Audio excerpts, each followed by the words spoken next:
All right, now let me get your thoughts on this.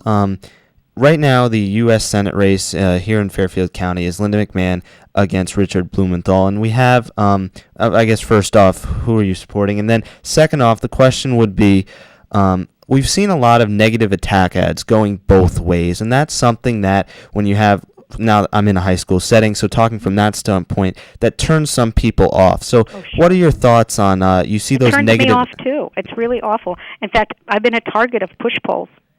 Where in fact, I got a call from Reading residents just recently that apparently my opposition is creating a push poll that if they answer the call and say that they're supporting me, they tell them all these things that could possibly dissuade them that are not true. And that's very unfortunate because we don't resort to that sort of thing. I abhor it. I think it's just terrible. If we differ enough, we differ on the issues, and that's what you need to talk about. But to personally attack people is, I think, just a terrible way to go, and it is a big turnoff. Why do people do it? I don't know. Is it because it actually works if they hear enough bad things about someone? It creates that impression. It's like gossip in a school, right? If you say it enough, maybe someone will believe it, and that's just awful.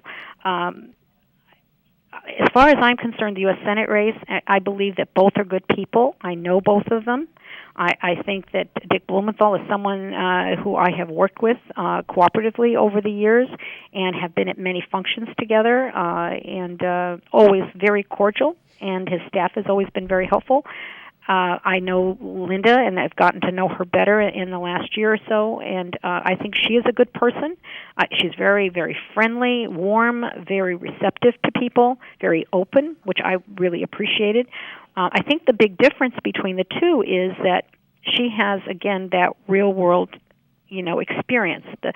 I've been working in the real world in the private sector for most of my adult life after college, and that's invaluable. And I see the difference between those that have not been having to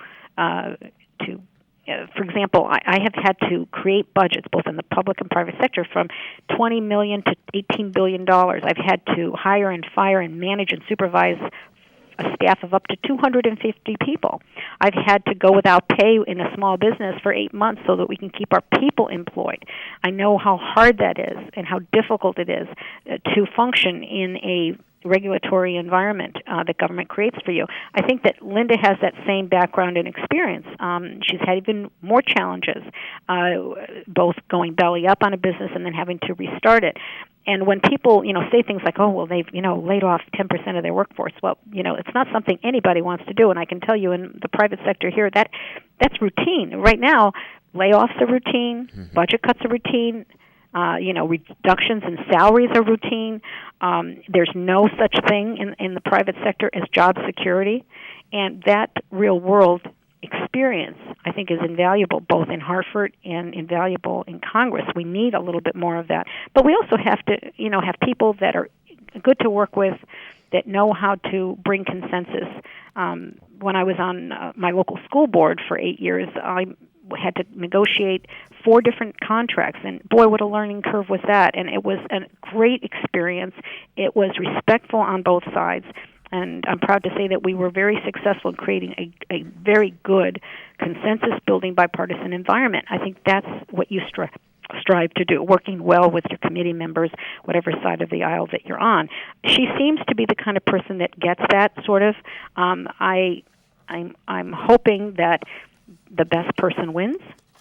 And given the kind of background and what the public is saying right now, it appears to me right now, that Linda McMahon most exemplifies some of those skill sets necessary for a time of really bad economic times when people with real budget experience need to be working at different levels of government.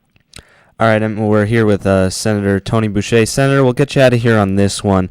You and your opponent, you disagree a little bit about how to work on this budget crisis. But besides that, there are a lot of things you agree on. Mm-hmm. I talked to both of you about the Research Park example used before. You both cited the transportation line. So talk a little bit about your race that you're in.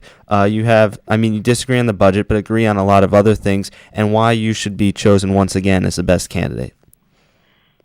Well, I think that my experience both in the political sector and in the private sector, both being on the House and the Senate, just new to the Senate, also a member of my local Board of Education, as chairman of my local Board of Education, as a member of my Board of Selectmen, as a member of the State Board of Education, having been at all levels of education policymaking, and also our town of Wilton's Insurance, Technology, and Building Committees. I have experience about what the challenges are for towns, what the needs are for towns, but more importantly, even having previously been a business executive for global companies like General Electric, and started and owned my own small businesses. And now that I continue to work in the private sector in a $27 billion investment firm, I as I stated before, I've managed budgets from $20 million to $18 billion and have negotiated contracts and supervised personnel and understand some of the personnel issues that exist there.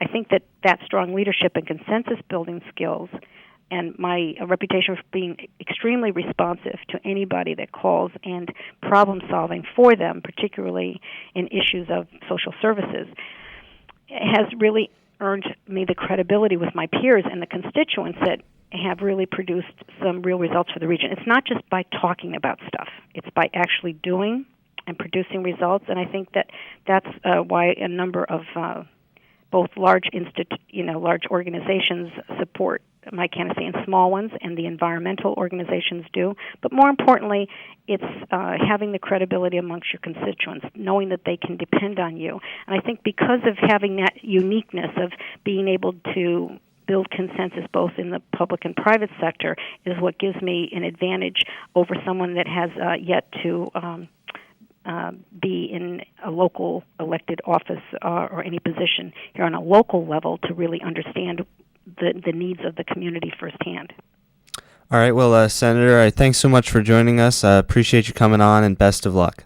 Thank you so much. It's always a pleasure to talk with you and to your Staples community. All right. Thanks very much. And more on the trail is coming up after this.